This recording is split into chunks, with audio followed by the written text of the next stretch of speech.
While this podcast isn't rated explicit, the content may not be suitable for younger listeners. Welcome to Sex for Saints, the Christian couple's guide to great sex. I am your host, certified sex and marriage coach, Amanda Lauder. This is episode 302, When Your Partner Won't Grow Sexually.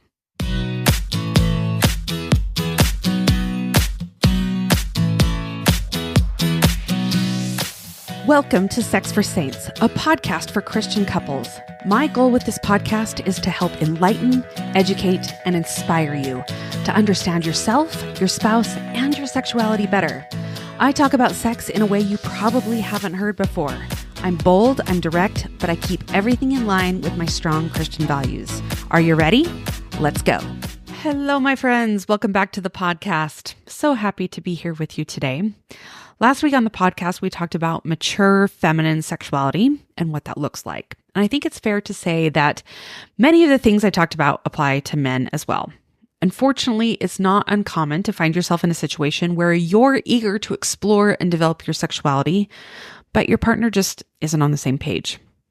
A few times every week, I get very heartfelt emails from husbands and wives who are frustrated, sad, lonely, and discouraged. They want so much to have a good sexual relationship with their spouse, but no matter what they do or say, nothing changes. And these emails break my heart because I hear the pain that is in them.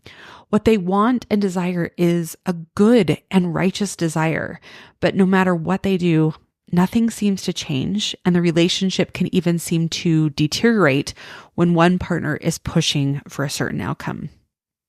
So what do you do when your partner won't grow sexually? That's what we're going to discuss today. To grow yourself up sexually often means exposing your innermost self and risking rejection from your partner. And that is a very anxiety-producing prospect for the majority of people. And depending on your upbringing, changing the way you think, believe, and operate in the sexual realm can also feel like and appear to be a rejection of the things that you were taught by your parents, by your religion, and by society. It can often feel like you are risking not only rejection from your spouse, but rejection from your parents and even God. Again, very anxiety producing. And I don't know a lot of people who love to feel that level of anxiety, especially voluntarily. So it makes a lot of sense to me that growing yourself up sexually feels very scary and maybe even feels wrong. So what should you do in this situation? What should you do when you want more in your sexual and intimate relationship, but your partner doesn't? Well, the first step is really understanding the dynamics at play. Your partner's desire to not change is just as legitimate as your desire to change. They have a different perspective, and so it's important to have compassion and empathy for where they are. They have good reasons for why they think and believe the way they do. So getting curious about those reasons is really important. It could be their conditioning. It could be trauma or past experiences and outcomes. It could be insecurity, or it could simply just be a lack of awareness, understanding, and education. So it's crucial to seek first to understand them before expecting them to understand you. Really work on being present with what is instead of how you want them to be. While we think there is better than here, it's usually not better. It's just different. And anytime that we aren't present with what is, we are creating suffering for ourselves. So making room for both of you to be who you are as you currently are now in the relationship is important. If you have resistance to that, be curious with yourself about that resistance to loving them as they are now. What is it triggering within you and why? And if they were to change, or if they don't change, what are you making that mean about yourself? The second step is to lead through example. Decide to embody the qualities you are projecting onto them and lead through example instead of criticism or judgment or trying to change them. Do you want to feel loved and validated through your sexuality? Love and validate them as they are now. Do you want to feel desired by them? Desire them as they are now without being pushy. Act in a way that shows you are someone worthy of desiring. Do you want more intimacy and connection? Be honest. Reveal yourself and your mind to them, even if they don't do the same in return. The third step is to communicate openly. If your partner seems hesitant to embrace the growth you are seeking, create a safe space for open dialogue. Share your feelings, desires, and concerns, and encourage your partner to do the same. Really avoid blame or accusations, but rather focus on expressing your needs and aspirations. Often we think we are being open and honest with our partner, but we are accusing them and blaming them in the process. So here's a sample dialogue of often what can work, although it's not a guarantee. It looks something like this. I love you so much, and because I love you, I want a good relationship with you in all aspects.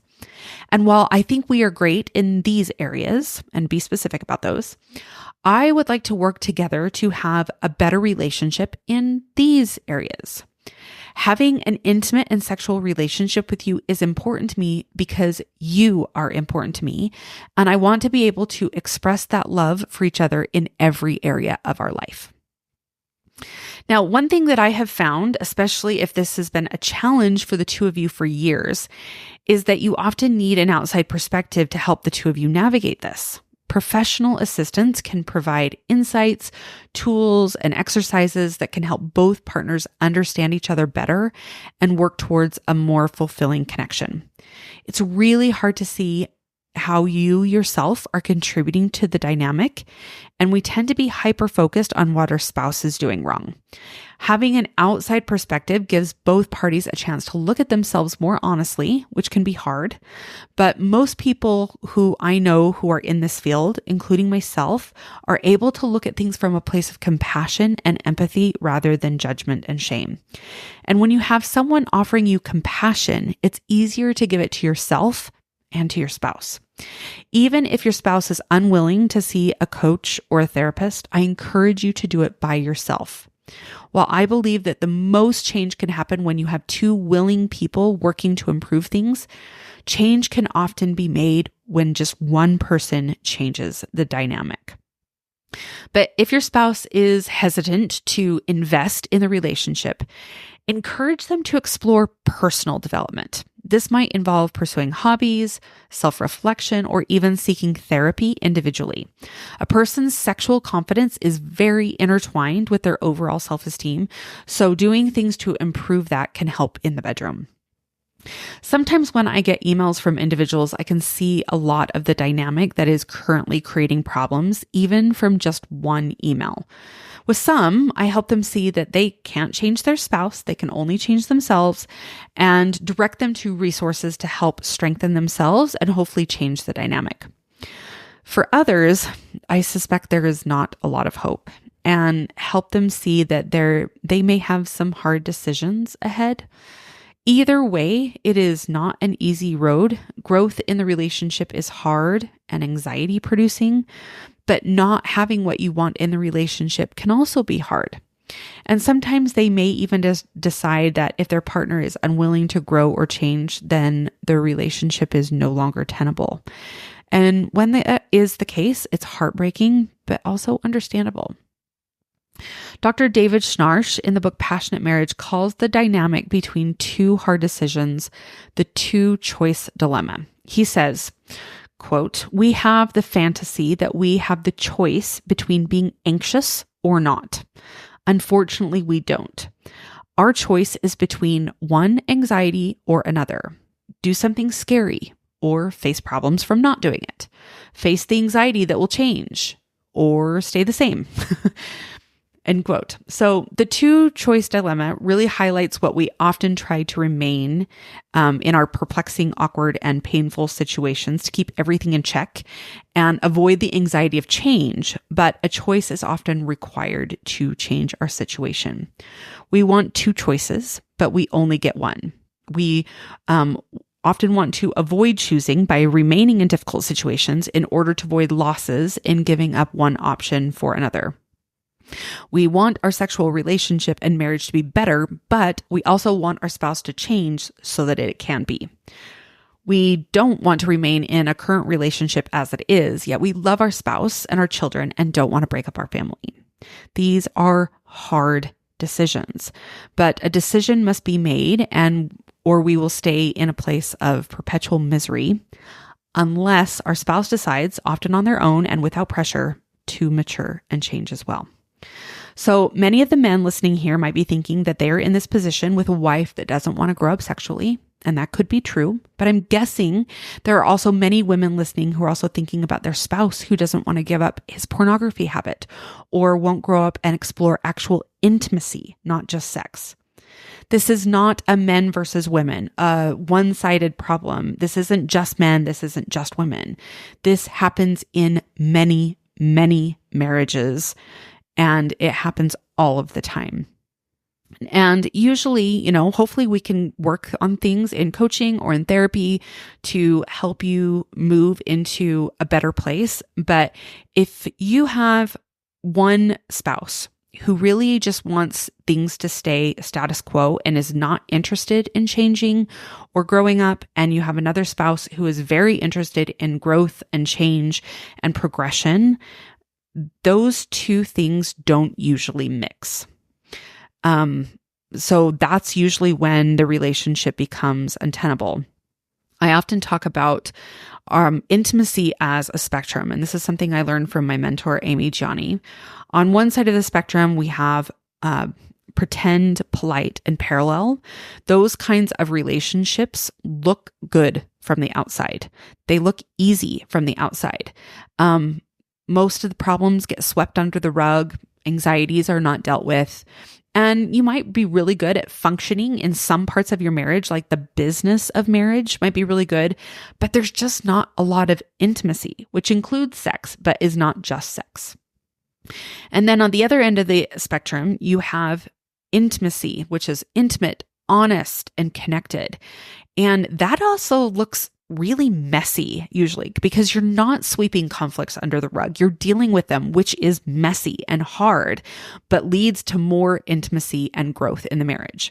And when you have one who wants to be more on the pretend, polite, and parallel side, and one who wants to be on the more intimate, honest, and collaborative side, that doesn't usually work in a marriage unless one person is like, well, this is what I want, but I'm willing to just put up with the other, which is usually the person wanting more intimacy, willing to put up with the pretend, polite, and parallel. So it's just not an easy situation and is really hard. And that's why I always suggest coming into coaching to help you navigate and work through these things so that you are showing up as your best self in the relationship. Sex, intimacy, and personal growth are all tied together. And while we think we might be mature because one of these areas seems easy for us, we need to look at all of these areas and see where we need to grow up because none of us are immune. We all need to mature and grow.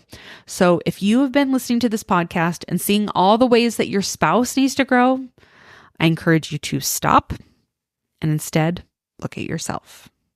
All right, my friends, that's all I have for you today. Thanks so much for joining me, and we'll see you next week. Bye-bye.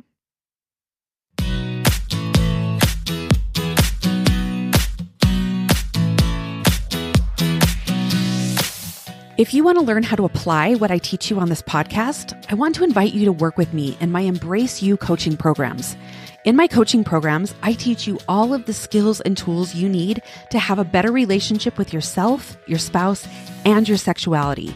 You also get weekly coaching to help you apply what you are learning in your own relationship.